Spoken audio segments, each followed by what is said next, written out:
amigo, amigas. Nandito tayo ngayon. Ipagpatuloy ko gagamitin yung Akaso Braid 7LE. So ito yung unang pagkakataon na gagamitin ko sa rides ngayong araw na to. I-hook up ko or ikakabit ko siya. May binili akong body strap or dito papakita ko. So ikakabit natin to. Magra-rides ako ngayon. Makita natin kung ano yung video quality. So makukumpara natin sa iba kung ano talaga yung quality ng Akaso Braid 7LE. Tingnan natin kung ano yung performance ng action cam na to. So ikakabit ko ngayon sa body strap para malaman natin. Okay, simula ko na. Lalagay. So meron akong body strap na binili na Telesin. Kita natin Telesin. So kakabit natin dito mga amigos, amigas.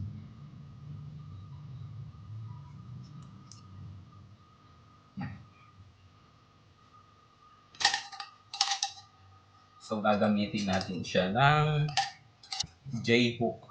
Alam ko, ito yung J-hook natin. So subukan natin itong ilagay. At hindi lang subukan, ilalagay natin dito. Yun. So ilagay na natin.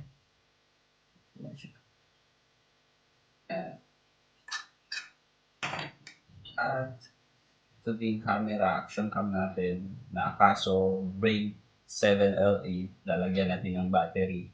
So kaka-charge ko lang ng battery nito. So dalawang battery kasama to. Pag bumibili kayo ng papakita ko sa inyo. So may kasama siyang free extra battery. So kaka-charge ko lang to, ilalagay natin. So kasama natin at ilalagay. So mga amigos, amigas, meron na itong memory card binili ko. Lalagay ko na lang to. Battery. So yun, ay lagay na natin yung battery. So ngayon, subukan natin i-on itong action cam natin at ipapakita. So pipindutin natin yung power on dito sa gilid. Yun, lumabas na. So lumabas na siya. May display na. So ang gagawin natin, subukan natin yung front display din kung magpa-function siya dito. So tatanggalin ko tong cover, itong plastic protection cover din dito. Yan. At makikita natin. So ang gagawin dito mga amigos, amigas, meron dito isang button na pwede natin i-press kasi hindi siya pwedeng mag-display at the same time. So kailangan i-press natin for 3 seconds.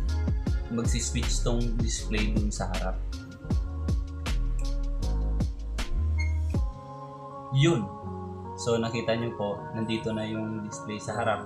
Pindutin natin itong mode button dito. So dito sa likod wala na. So at least nagpo-function siya. So ang gagawin natin mga amigos, amigas, susubukan natin ngayon. So ibabalik ko lang itong display. So dito sa likod. At ikakabit na natin dito sa mismong body strap natin na nakalagay na yung J-hook niya. So at saka ilalagay din natin itong casing, weatherproof or weatherproof casing. So pipindutin natin ulit. 3 seconds, nakita nyo nawala na. So andito na siya na display. So ang gagawin ko ngayon, papatayin ko muna at ilalagay natin itong weatherproof casing. Saka ilalagay natin dito sa body strap at saka kalagay na yung J-hook. So mga amigos, papatayin ko muna. So bago natin ilalagay, linisin natin kasi siya pang linis dito para malinis yung screen. So may kasama to sa package pag bumili tayo.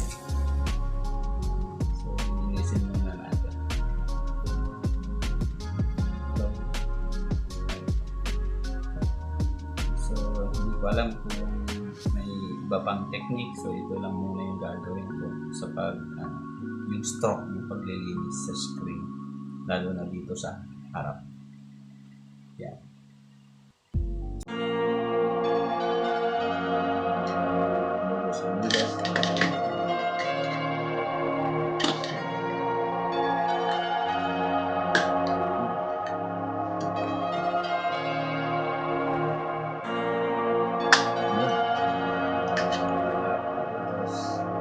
Natin.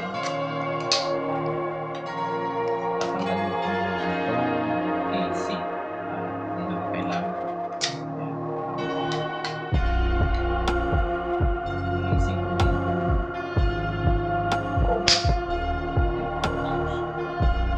Ngayon, tatanggalin ko na itong plastic din dito para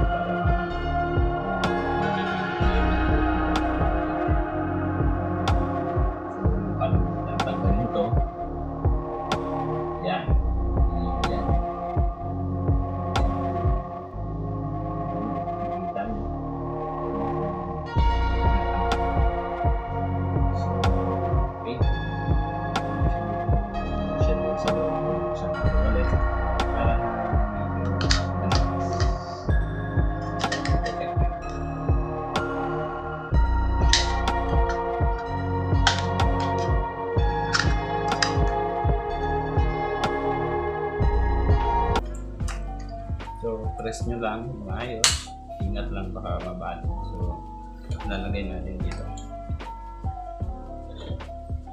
So alam ko GoPro or any action cam fit, ganito naman talaga lahat ng mga standard lang siya. So maliban lang sa ibang camera, action cam na ibang design. So ito yun, kabit na siya dito sa body strap, and then ang gagawin natin, ita-testing natin kung gagana siya. Nandito na siya sa loob ng case at saka dito dito sa loob ng weatherproof case.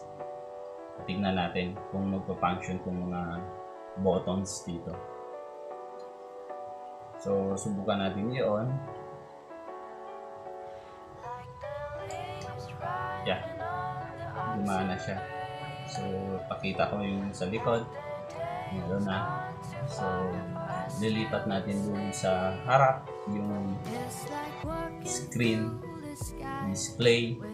So pindutin natin ito for 3 seconds. So magsiswitch na siya dito sa harap. So ibig sabihin nagpa-function.